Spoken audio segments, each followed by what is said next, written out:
is Genesis, and you're watching Dante's Boxing Nation. I want the WBO belt first, so the winner out of Frente and Jamel had to come see me, and after that, we gonna go straight to Burchell. Dante's Boxing Nation, what's going on, guys? So Shakur Stevenson, he gets another dominant or wins another dominant performance against Toka Clary in a fight where he was really just staying busy, Shakur Stevenson. He just came off of a win, but he wanted to get in one more fight before the year ended. He attributed that to watching Teofimo Lopez and everyone else fight. So he felt he had to get another win in before the year was over. Now, Toka is actually a good fighter. And going into the first round, you watch like maybe the first minute of the first round, it looked like it was going to be a real fight because Toka, he came out and hit Shakur with 2 or 3 jabs right away. And it's important to note that it was Shakur fighting against another southpaw as well. But when I seen that and how pretty the jabs were, it looked like it was going to be a real fight until Shakur Stevenson hit him back.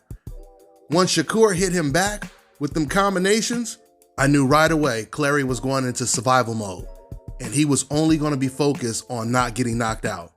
And he accomplished that. You know, Floyd Sr. once told me the quickest way to get knocked out is trying to knock someone out. And this is why Clary didn't get knocked out tonight, because he had no intentions of trying to get a knockout or even engaging really with Shakur Stevenson.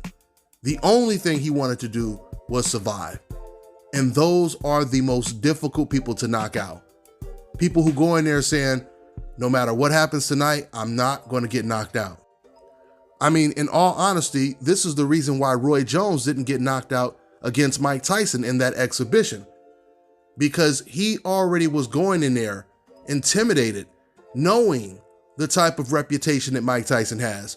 And he said to himself, I'm not going to get knocked out. No matter what happens, I'm not going to get knocked out. And it was smart on Roy Jones' part because he's already been knocked out several times. I mean, he's a retired fighter and nobody is going to turn down an exhibition when you can make as much money as he made, right? So going back to Shakur Stevenson, yeah, it was a dominant performance, but it was only one person that was really engaging, and that was Shakur Stevenson. But let it be known, this is what a fighter, an aggressive fighter, is supposed to do when you're in there with someone that won't engage. Because every once in a while, you'll hear old media or some decaf saying, oh, well, this is the reason why Golovkin doesn't want to fight this guy or that guy, because they won't engage with him. You know, just making excuses that Golovkin is not making himself. But once again, this is what you're supposed to do when you're in a fight with someone who won't engage. You shouldn't need your opponent to cooperate with you and basically do what you tell them to do. You're not a director, you're a boxer. You know, this is not wrestling where you script a person throwing a jab so you can counter it.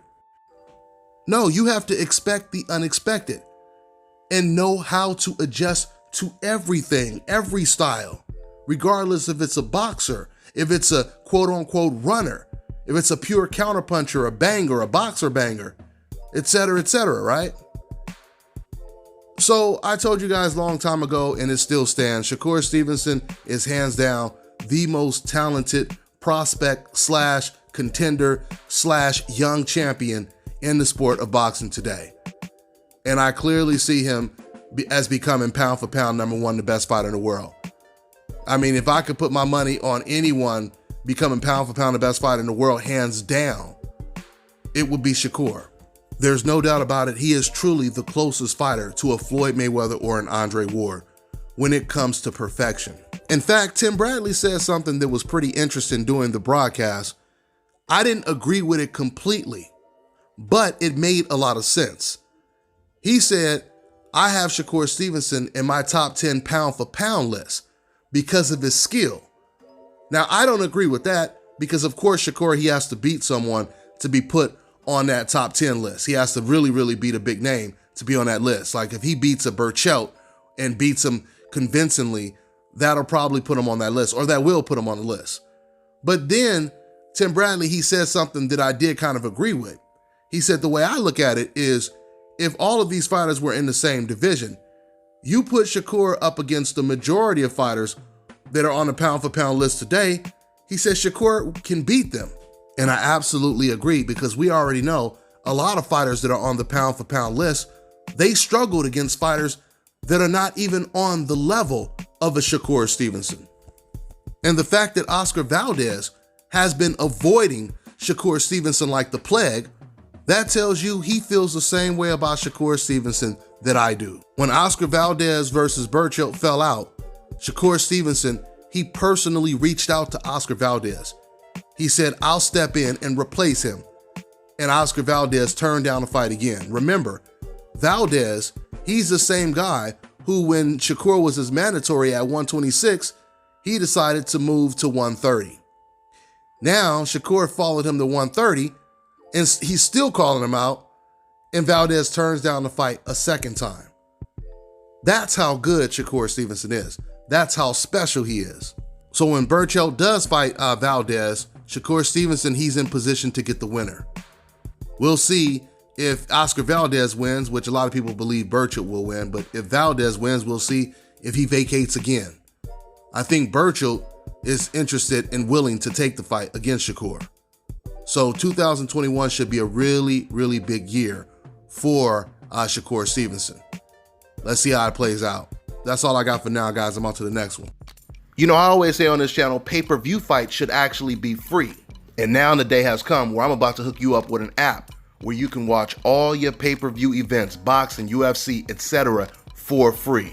I want to introduce Block TV, the best internet streaming television app out there. They provide over 3,600 channels, including HBO, Cinemax, Showtime, and Starz. They have a massive video on demand library with over 40,000 of the new release movies and the latest TV series. And it also includes DVR. So you're getting all of this for $34.99 a month. And once again, that includes free pay-per-view. So this one right here is a no-brainer, guys, because back in Las Vegas, I was paying damn near $200 a month for my cable. Those days are long gone now. So to get the app, make sure you guys go over to getblocktv.com and put in my promo code and get 30% off your first month. You also get a free month for every friend you refer. The promo code is DBNation.